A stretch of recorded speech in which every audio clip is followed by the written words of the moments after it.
Namaste to all. Namaste. Thank you. Welcome to Candid Convos, a thought leadership initiative of Lead Fact Solutions.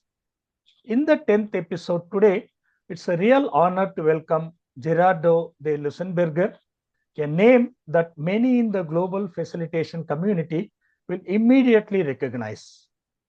Gerardo is not only an experienced practitioner of facilitation, but someone who has consistently worked to strengthen facilitation as a profession through practice, education, community building, and leadership. For close to 2 decades, his work has focused on helping groups, organizations, and institutions navigate complexity through participatory processes, dialogue, and shared decision making. Gerardo's long and meaningful association with the International Association of Facilitators, IAF, is another defining thread of his professional journey.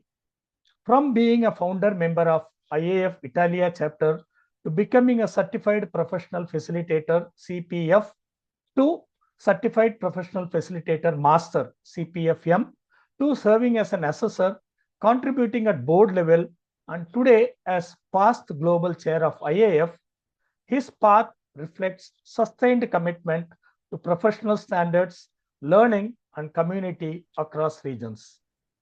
At the heart of his current professional work is the International School of Facilitation, which he co-founded. Through this initiative, Gerardo has been deeply involved in developing facilitators across countries and cultures, not just by teaching methods, but by shaping professional identity, ethical grounding, and reflective practice. His work here speaks strongly to the growing need for facilitation capability in leadership, governance, and systemic change. In today's conversation, we will explore Gerardo's journey as a facilitator, his reflections on leadership within a global volunteer community, his work in developing facilitators worldwide, and his perspective on where the facilitation profession is headed in an increasingly complex and interconnected world. Gerardo, it's a real pleasure to have you with us. Thank you very much. Thank you, Ramesh, for inviting me to this meeting. And Yeah. So, Jay, before we begin our interview, I would like you to listen to what our fellow facilitators want to share their thoughts about you. I will just play a video, Ji.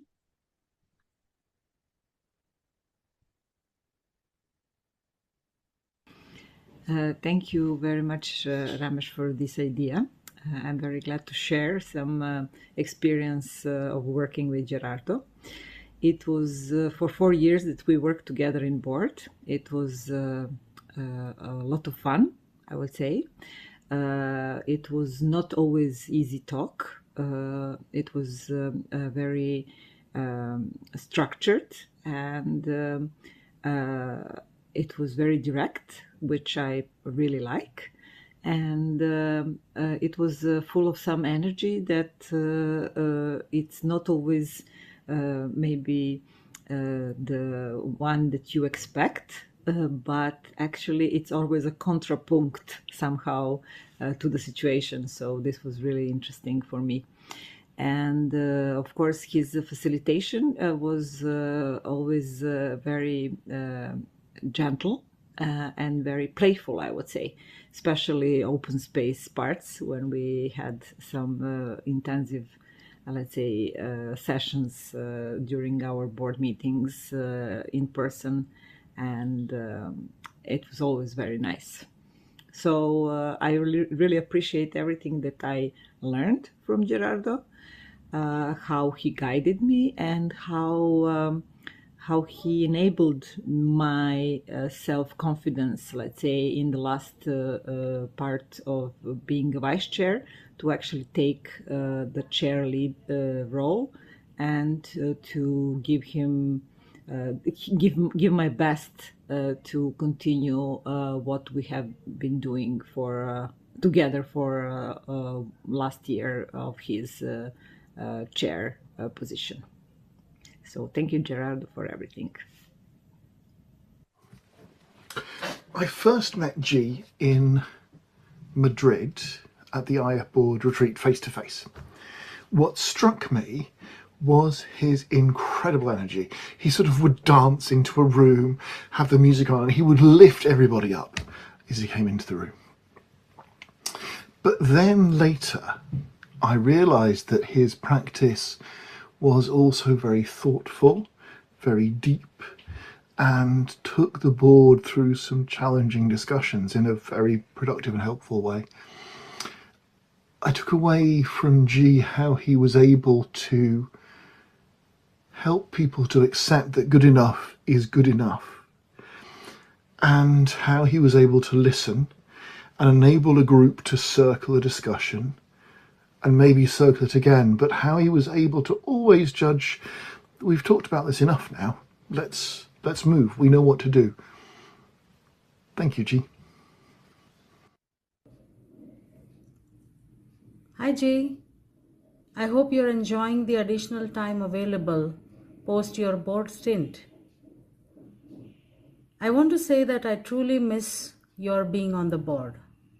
Your dry humor, your compassion, your gentle nudges, and the way you can expand perspectives. I have benefited by them so many times. I'm truly blessed to have worked with you and learned from you, both within and outside the IF board. I wish you a peaceful and purposeful time ahead and hope we can continue to work together in various contexts. Ciao. G'day, I'm Dave Lavers. I'm the International Association of Facilitators, Regional Director for Oceania. And I want to have a quick chat about Gerardo, or G, as I know him. G is a certified professional facilitator master, and that comes out in things that he does. Essentially, G is a mentor and a guide.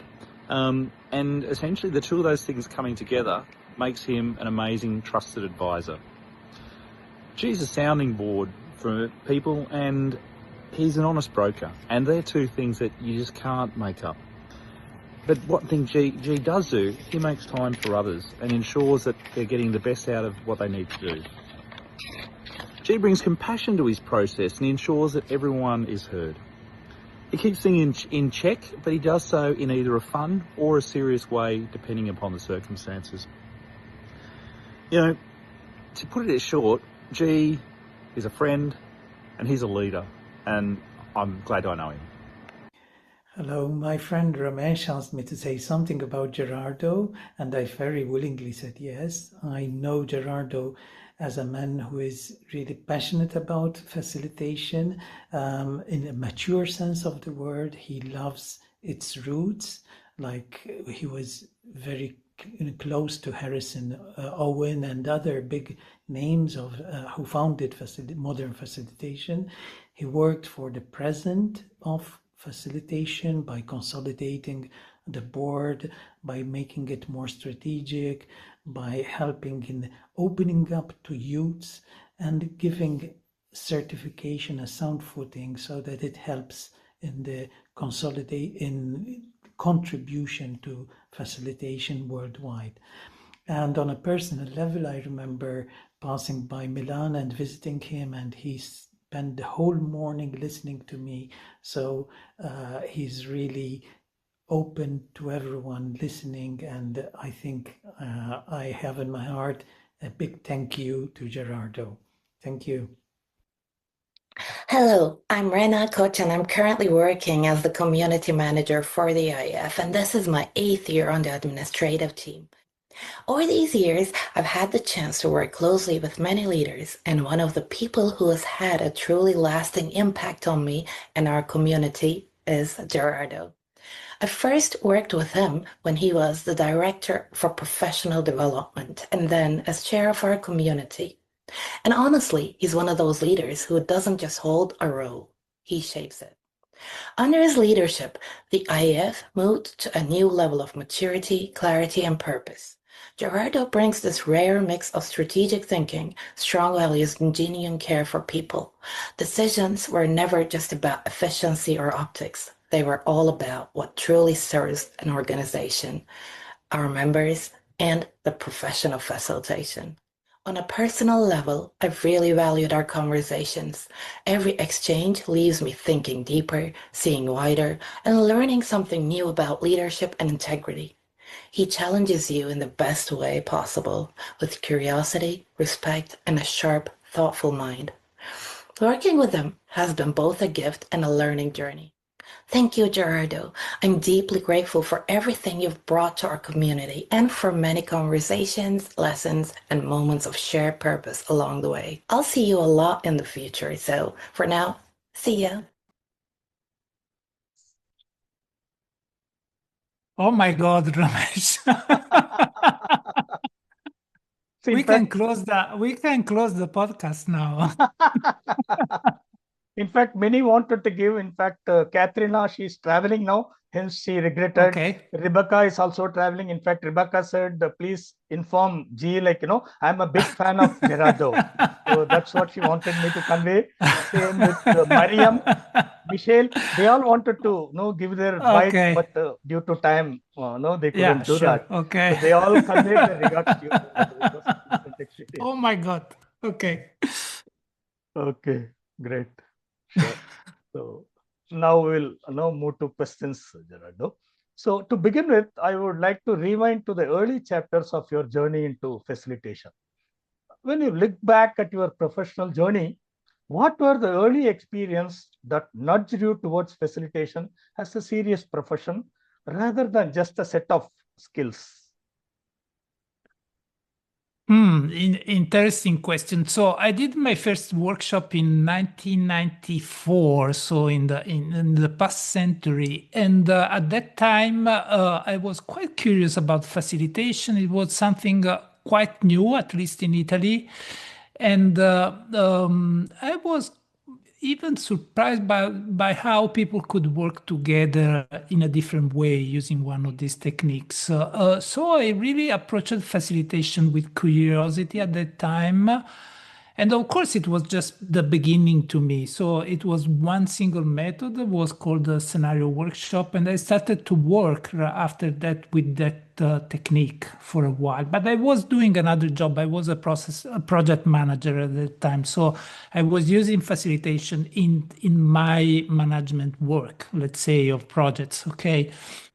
I did really decided to step professionally in facilitation a while after, 7 years later, in 2001. And I did that because I really felt passion for this idea of facilitation and I wanted to grow professionally. So I quit my job. Okay. I was a full-time employed and I opened my company at that time and started my consultancy work.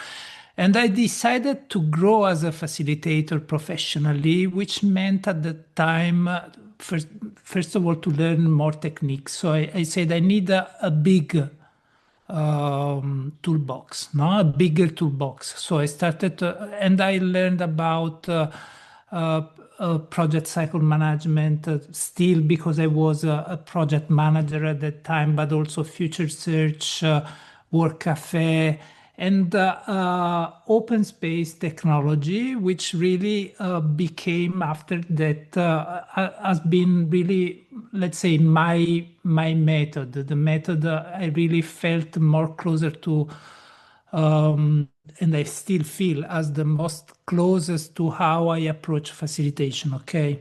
Right. And and so that was really my first step. I joined the IIF in 2004, and I get my first certification, which was the CPF in 2007. And at that time, there was a certification event in Italy, which was quite rare. I think it was one of the very few, if not the it was not the only one, but I mean, one of the few we had in Italy. And I decided to get the certification because I was presenting myself to my client as a facilitator, and I was at that time wondering if also for the professional facilitator at the IIF, I could be defined as a professional facilitator. And luckily, I passed the exam. So, yeah. Okay, so it's more than 30 years now. Yeah, it's almost it's actually, yes, you're right. It's more than 30 years. And let's say at the beginning of my professional career, I had a lot of attention to techniques and methods, while today I really don't care anymore about techniques and methods. So most of my work is really focusing on helping organizations and also people to move and to change the way they approach the work with others, okay? From a more directive way to a more participatory way. So that what I always tell to my clients is that the real challenge is not to do something different once in a while, but doing differently the ordinary things you do, the things you do every day, which is, yeah, that's the real challenge. Yeah, I was about to ask you, like, participatory planning and informal learning seem to be the central of your work, actually. That is, how you are basing your journey. Why do you believe these approaches are especially critical in complex organizational and societal contexts, Jay? It's not, I mean, when I started this profession in 1994, it was really something new. If you look around in the world in this moment, all the organizations are really looking with interest at this kind of approaches, because they see that because everything is changing very quickly and rapidly, and everything is uncertain, and everything is very complex, and the only way they see to handle somehow with this situation is to use to put together the people and work together so to build together the solutions, let's say, okay? So this is what the world is asking. It's hungry at this time for this kind of methods, okay? And this makes also us as a profession and also as people that is working in this field are very lucky, because there is a lot of demand from all the organization in this moment about what I would call facilitative leadership more than just participation, because that's really what they are looking for. Yeah. Okay. See, you've also been, teaching participatory project management at the University of Trento for many years. How has been, engaging with students influenced the way you practice facilitation with senior leaders and organizations? Did you find any influence? Well, you should know that I teach at engineering, so that's the real challenge is that I'm working with engineer. So I teach at engineer, which have a very technical approach to things, no? So there is the technical way of doing things. There is always, according to them, there is always the best technical way to do that. Very bookish, Yeah, right? Go as per the books.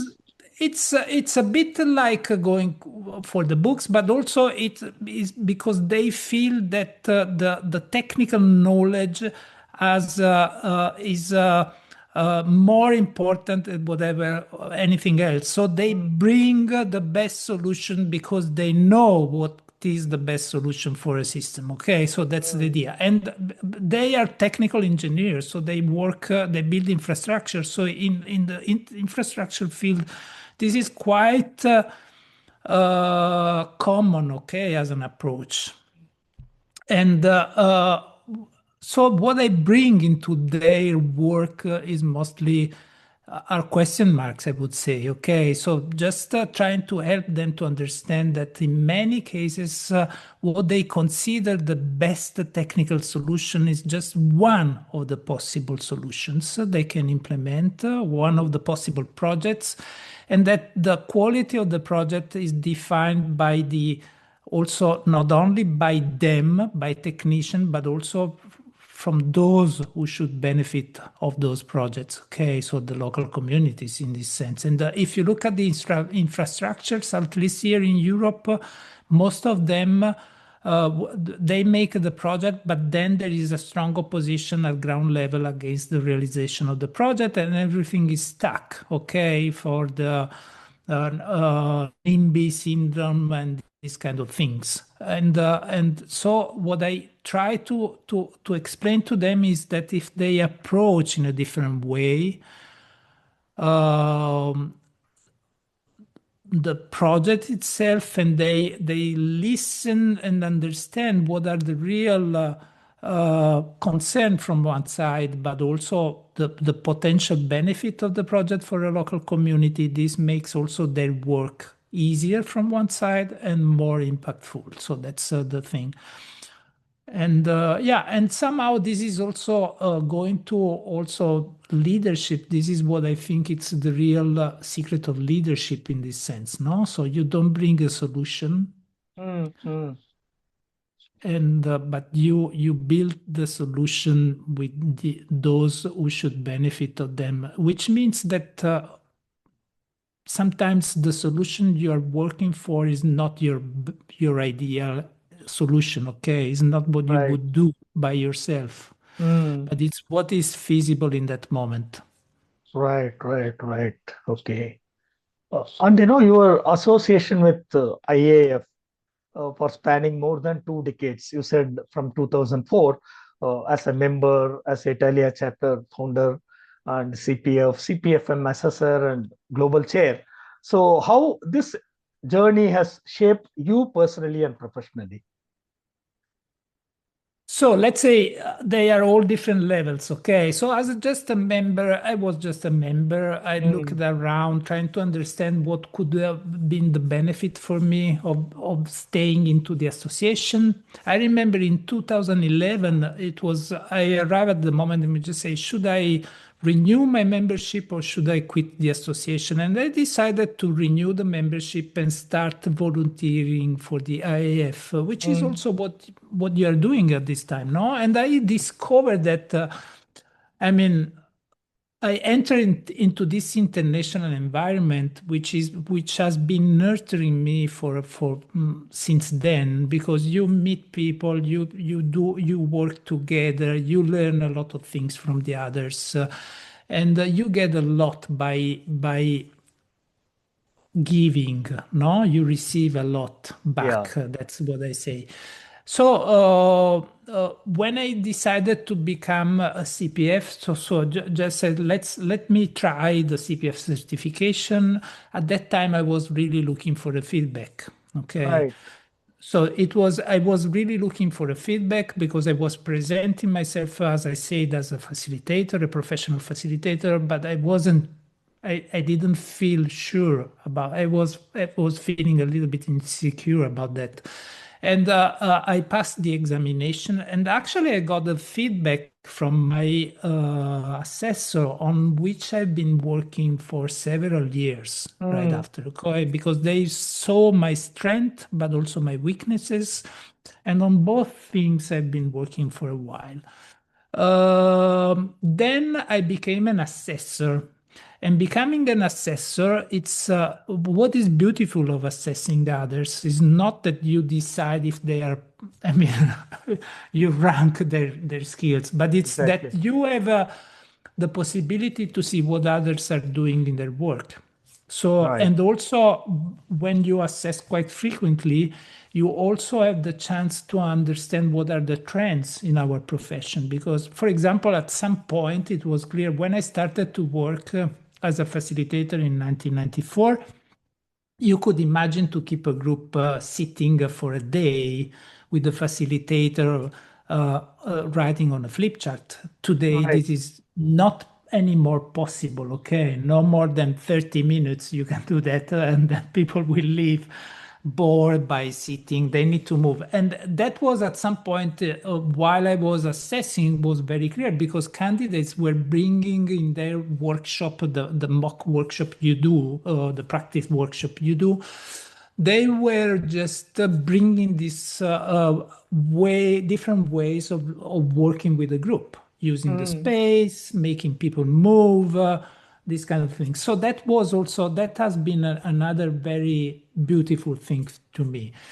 And then I decided to stand for a position in the board.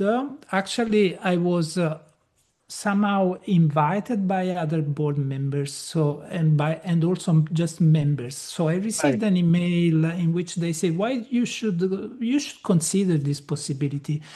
And I decided to do that, and I stand for the role of professional development director. Okay.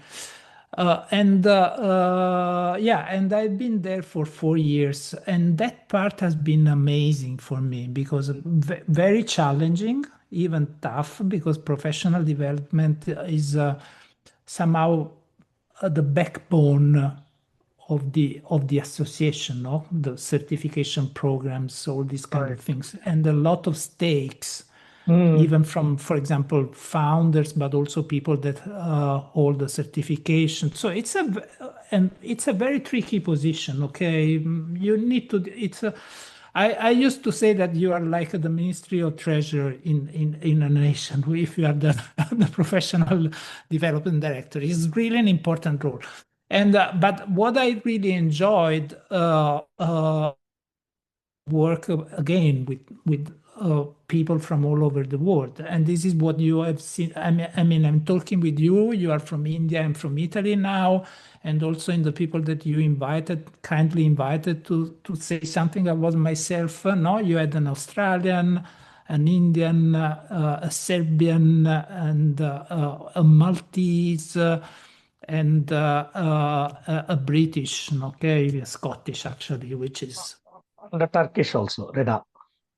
You sure? And the Turkish, yeah, you're right. So that's to me, this has been really a wonderful experience because you really, and also as an assessor, I must say, you get the chance to work with people from all over the world. So that's really beautiful. And and then vice chair and chair. The chair is, I've been chairing the IAF in this difficult transition, which is still in place, it's still ongoing. With the new office, the executive director, which meant also is meaning a total redesign of the roles of the board members. We say more strategic and less operational, but I mean, it's not easy. And and that a lot of learning for me. So what I learned is that as a consultant, I work with clients, and sometimes in being in this leadership position, I found myself in the shoes of my clients with the same kind of let's say willingness sometimes to move on, to push in a direction, but you couldn't. So that has been interesting because I can now really understand better my clients and what they do, okay? Because I've been in the same position somehow. Okay, great. And being the chair of IAF, which is a global volunteering community, what are some of the leadership lessons that you learned? See, heading a business which is making profit is something different. Yes, that's challenging, interesting. And again, leading a professional body which is volunteer driven. So what are your leadership lessons from that? So the first leadership lesson I would say is that being a leader of a global volunteer organization like the IAF doesn't mean to let's say to change things in the direction you think it's the best, okay? But it's about creating consensus on things that should change, okay? So most of the things going back to, for example, you are an endorsed facilitator. I introduced the endorsed facilitator accreditation, okay? And the design of the accreditation was not exactly on this. So my own personal idea about that designation was a little bit different from what we did, but there was consensus on these other. And you feel that it's being a leader of an organization is not about taking the best decision you think could be, but making the organization decide in a direction that you think it's a good direction, even if you are not fully agreeing on some of the steps. Okay, so that's the first learning. And the second learning, which is really grounded also in my in my what they call approach to facilitation, which is grounded in an open space. Okay, Right.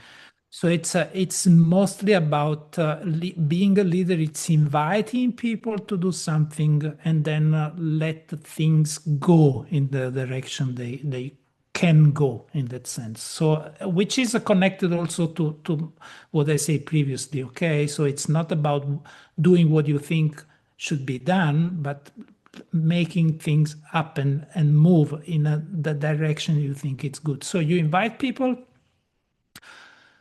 to do something, but they are volunteer, so they can do or not. Otherwise, they're not volunteer. If you must do something as a volunteer, you're not a volunteer. Yes. And then you need to let things go. Okay. So what I understood is flexibility and accommodating others is one or two key. Flexibility, it's a one way of defining these things.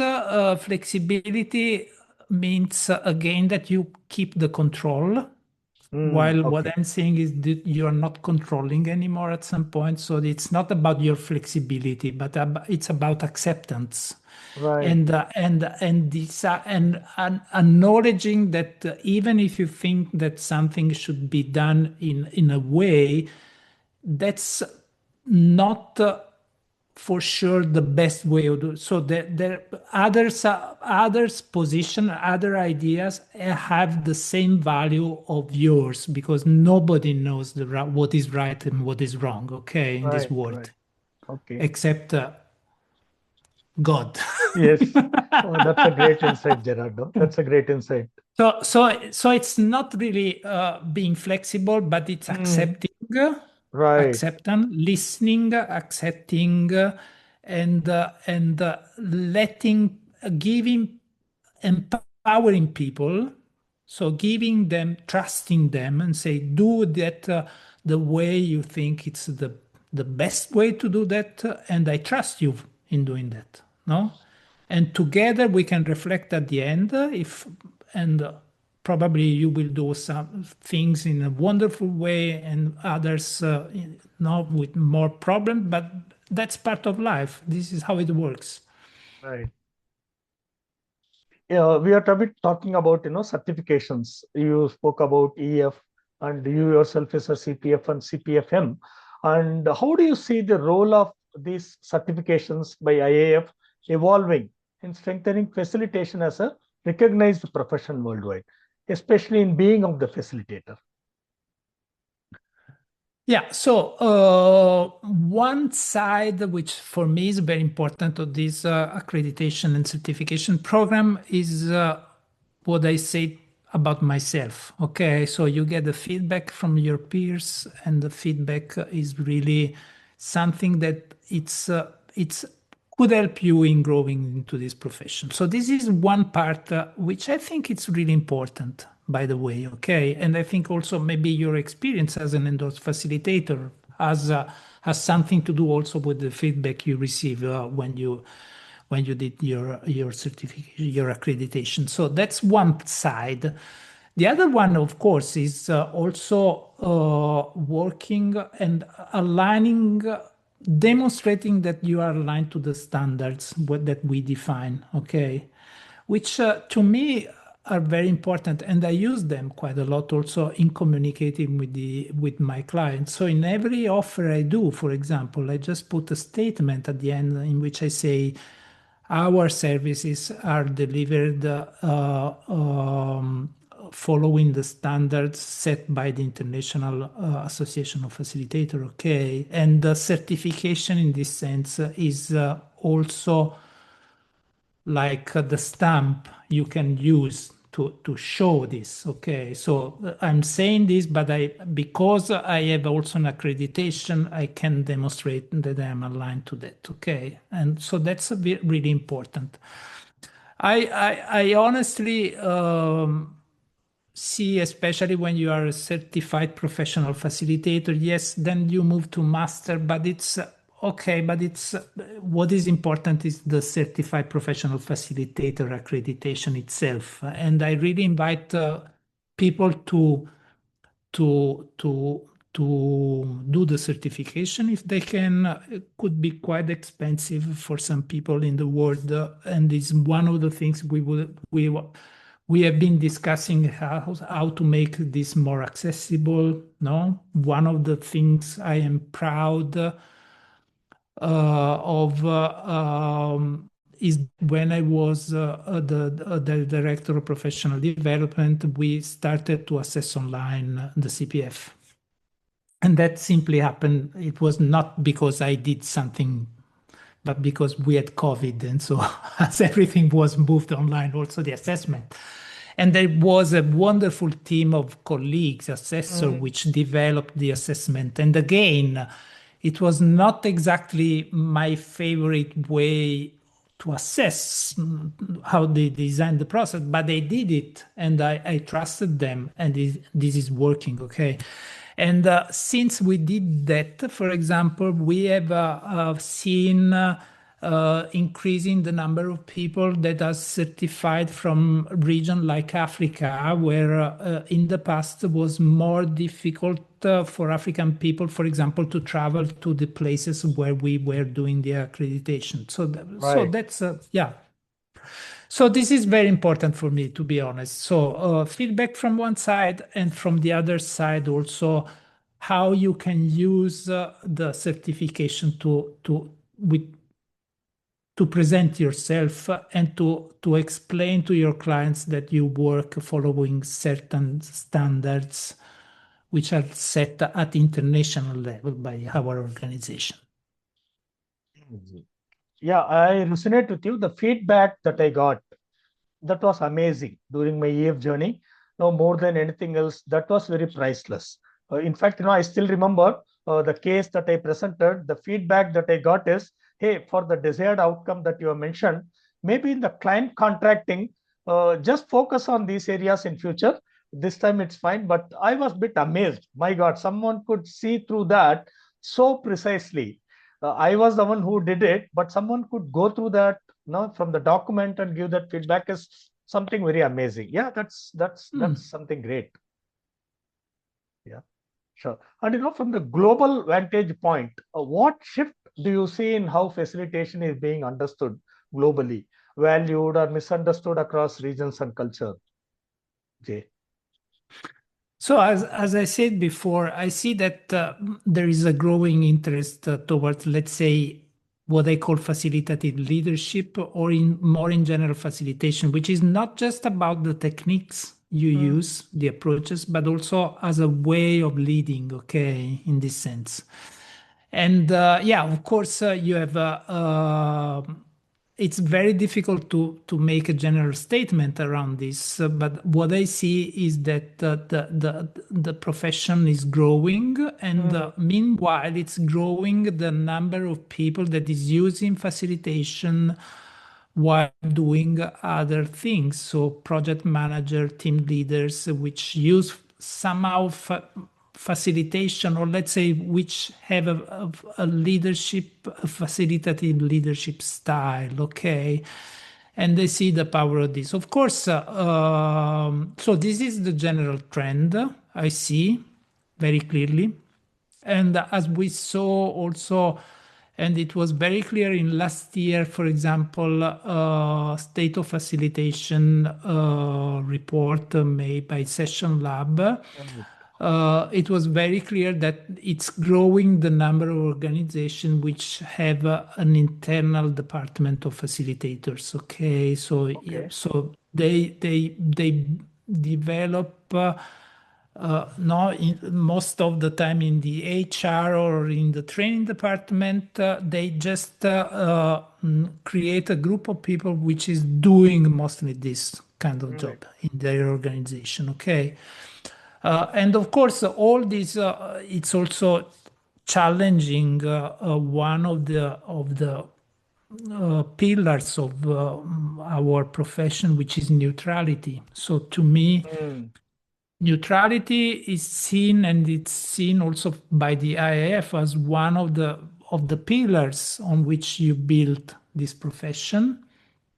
Of course, if you are an internal facilitator, if you are leading a team, in that case, you are not a facilitator, but you are a leader, which is using facilitation. But I mean, in all these cases, always neutrality is challenged. So to me, dealing with neutrality is also the challenge of, let's say, the global challenge of facilitation for the future. Right. Good to know that. Yeah, it's evolving as a function as such in an organization. Yes. You defined it well. It's a function into an organization. It's one of the functions. One of the It's, functions. Yeah. Okay, great.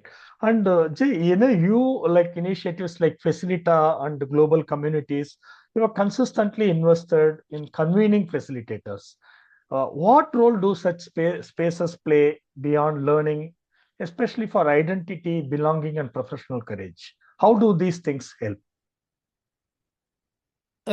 So let's first just let me say that I mean, this is also the way I always approach, because you mentioned before informal learning, and I didn't really cover that. Okay, that part.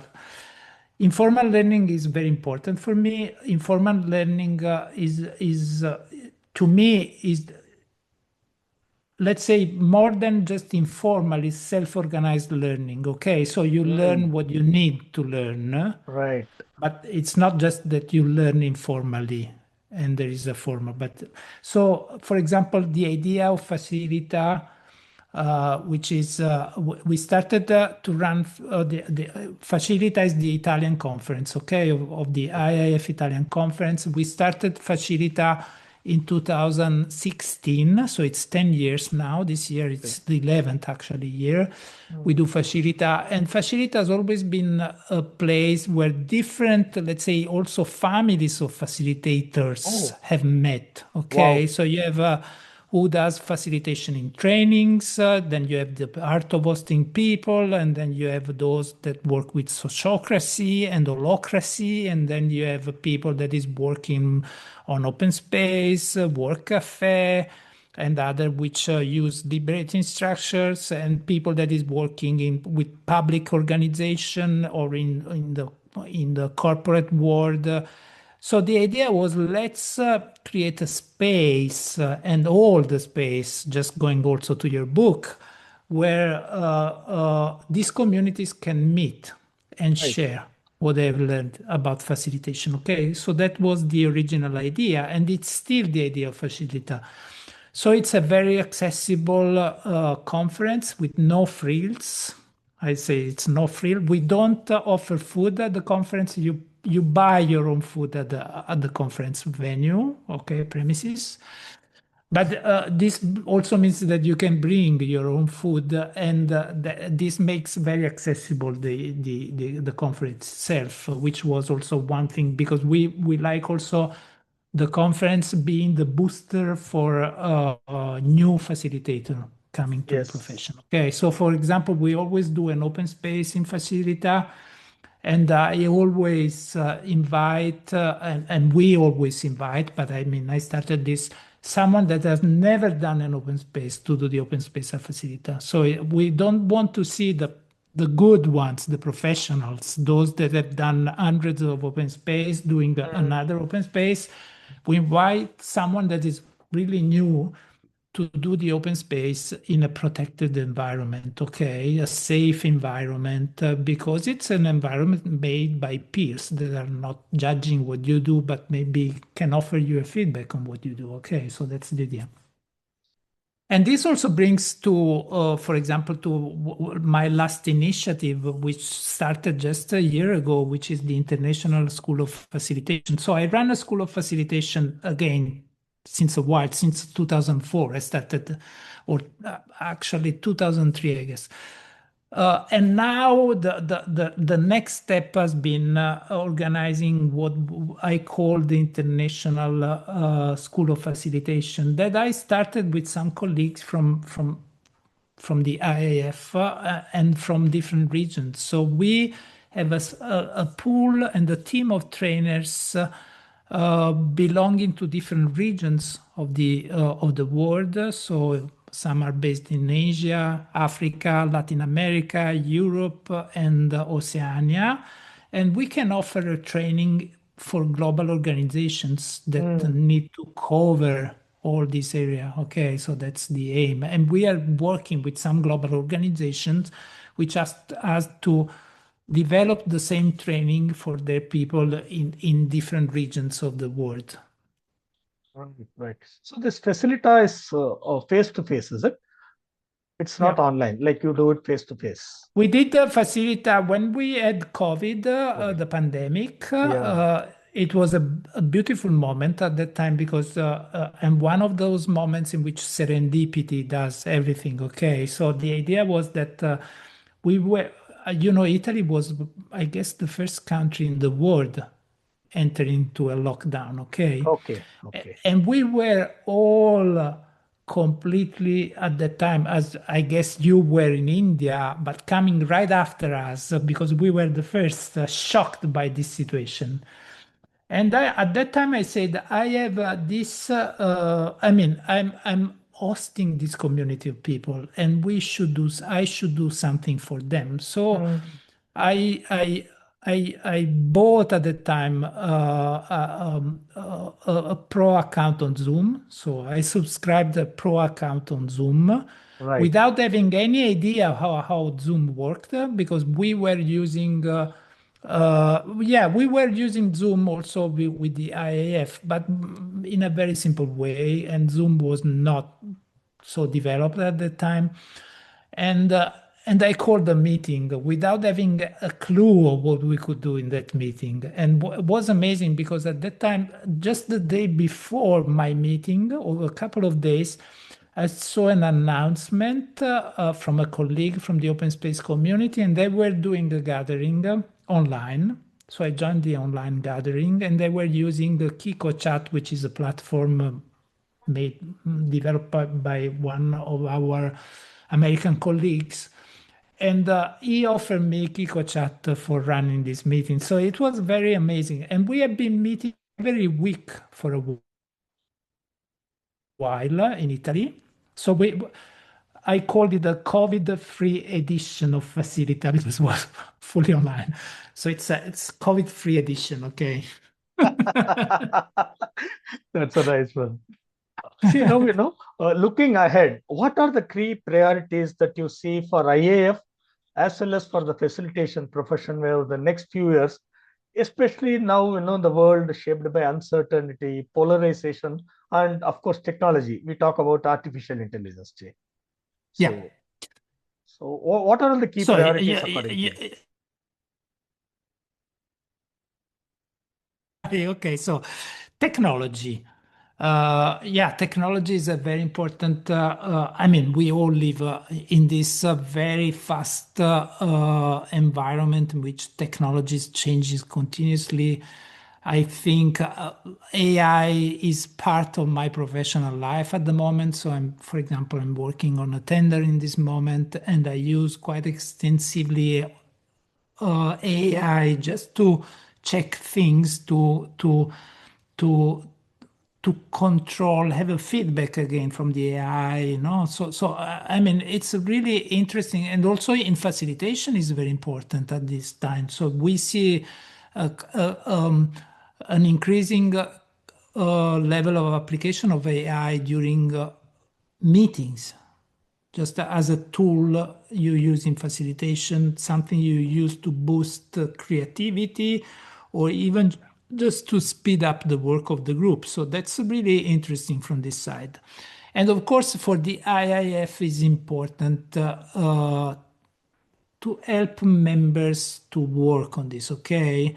But the IIF has, so again, the IIF should hold the space, and I come to what the IIF should do, no? So the IIF itself cannot do something because and whatever we will do as central level as an association will be slower than the pace of this kind of innovation. So what we should do, and I see the IIF as a place that should host so sometimes, we had this claim which was the home of facilitators or the home of facilitation. To me, IF is the home of facilitation, okay, which means that you host a space where things can happen.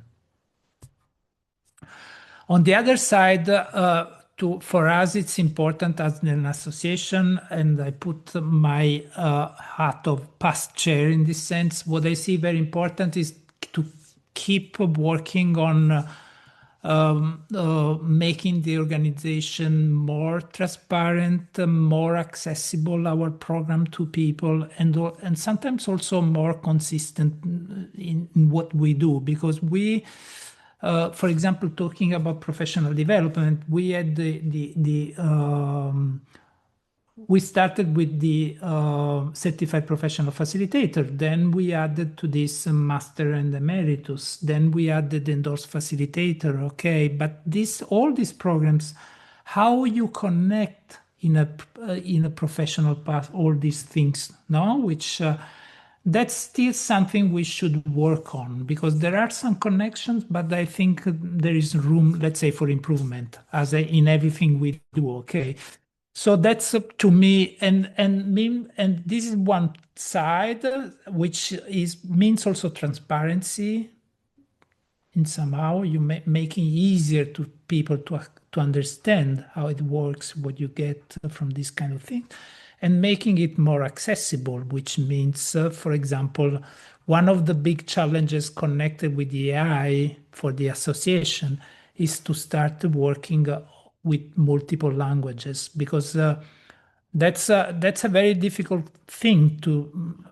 So as an Italian, I know that a lot of people in Italy would love to be certified, but the barrier is the language. Okay. On the other side, if you are a global organization and you have global standards, probably you need also to have one single global language, which in our case, it's English, no?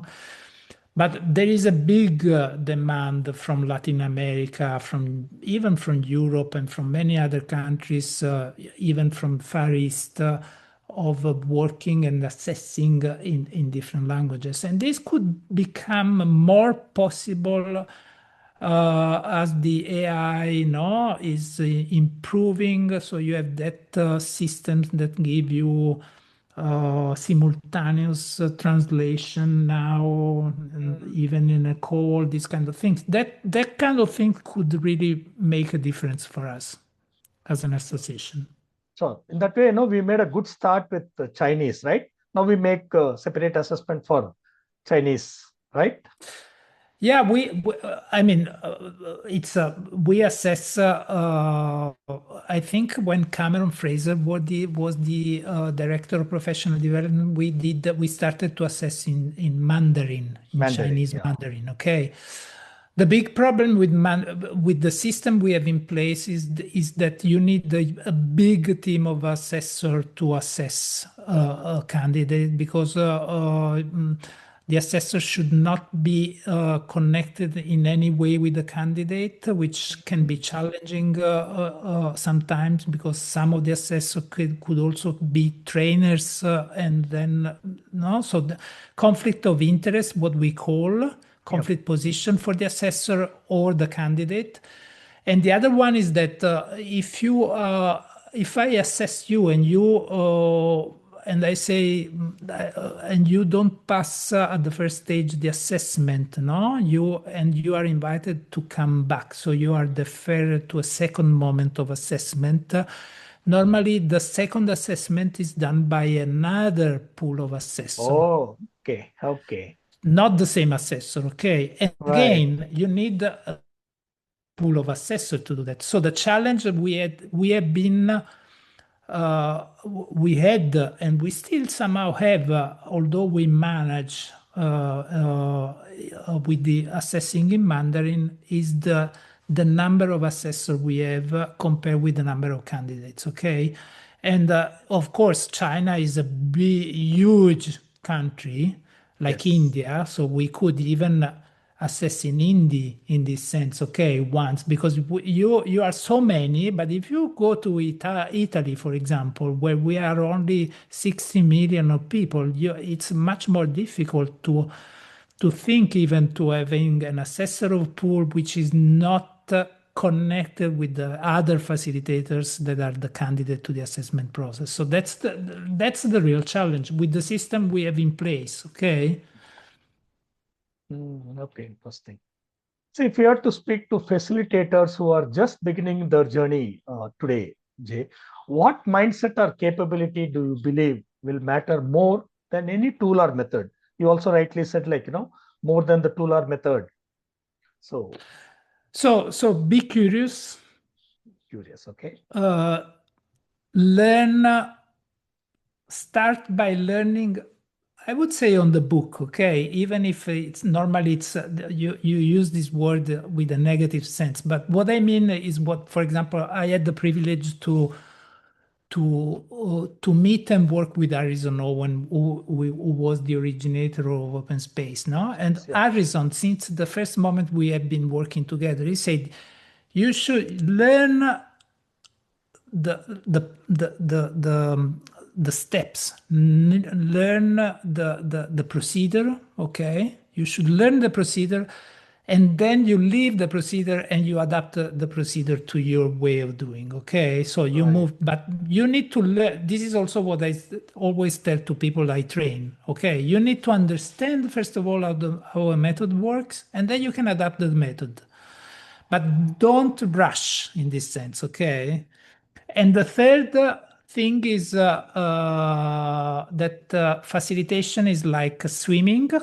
You can talk about facilitation as much as you want, as you can talk about swimming and teach people theoretically how to swim, but if you don't enter into the water and you start swimming, you will never really learn to swim, which is also about facilitation. So even, for example, to me, what I suggest to people, I do what I always say to people that come to my trainings. I say, if you have some experience in facilitation, the training is more effective for you because you can compare what you are already doing in your practice and maybe discover that you are already doing some of the things in a good way, or others you should improve on other areas, but it's because you have the sense of what you know what you're doing. Let's say, Right. you know the challenges. Great. Yeah. Right, Gerardo. So thanks for sharing your views on various aspects. It's definitely an enriching discussion, and definitely for viewers also, it's going to be an enriching one. Thanks very much for your time and sharing your insights. Very profound of you. And Ramesh, thank you also to you for this initiative and for inviting me. It has been an honor and a privilege to be hosted by you in this podcast. Thanks. So thank you very much. Thank you very much.